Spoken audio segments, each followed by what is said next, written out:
নির্বাচনের মরশুম যে আসতে চলেছে তা যেন স্পষ্ট হচ্ছে দিনে দিনে। ফের একবার আক্রান্ত বিরোধীরা। বিজেপির এক বুথ সম্পাদককে লোহার রড দিয়ে মারধর, অভিযোগ তৃণমূল আশ্রিত দুষ্কৃতীদের বিরুদ্ধে। বৃহস্পতিবার দিন ঘটনাটি ঘটে দক্ষিণ ২৪ পরগনার মন্দির বাজারের এনায়েতপুর এলাকায়। অভিযোগ, কৃষ্ণপুরে বিজেপির এক দলীয় কর্মী সম্মেলন ছিল। সেই বৈঠকে যোগ দিয়েছিলেন সমীর হালদার ও তার অনুগামীরা। বাড়ি ফেরার পথে তৃণমূল আশ্রিত দুষ্কৃতীরা সমীরের পথ আটকায়। এরপরই লোহার রড দিয়ে বেধড়ক মারধর করা হয় বলে অভিযোগ। গুরুতর জখম হন ওই বিজেপি কর্মী।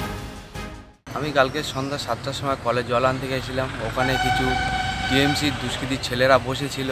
থাকার পর আমাকে এরকমভাবে উল্টো গালিগালাজ করছে। আমি কথা ধরলে আমাকে এরকম এত মার মেরেছে যে তুই এখানে বিজেপি করিস বলে তোকে আমি আজকের এই মারটা দিচ্ছি, দেখে নে খালি কেমন করিস বলে আমাকে খুব মার মেরেছে। আমি আপনাকে কারা কারা মারধর করেছে? মারধর করেছে তিলকা হালদারের ছেলে দেবাশিস হালদার। তবে সব অভিযোগই অস্বীকার করেছে তৃণমূল। পাল্টা পুলিশ প্রশাসনের ভূমিকা নিয়ে প্রশ্ন তুলে সরব হয়েছে গেরুয়া শিবির।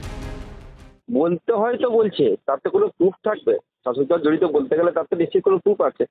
বলেন না প্রুফ দেখাতে, শাসক দলে কে বা কারা জড়িত? মিথ্যাচার করছে, তাই তো? একেবারে তাই।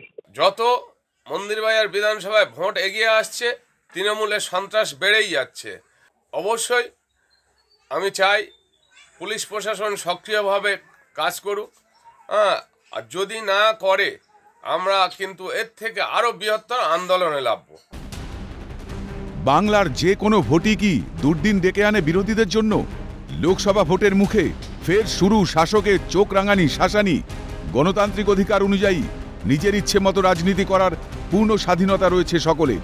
তাহলে কেন আক্রমণ? দক্ষিণ ২৪ পরগনা থেকে সৈকত ঘোষের রিপোর্ট, ক্যালকাটা নিউজ।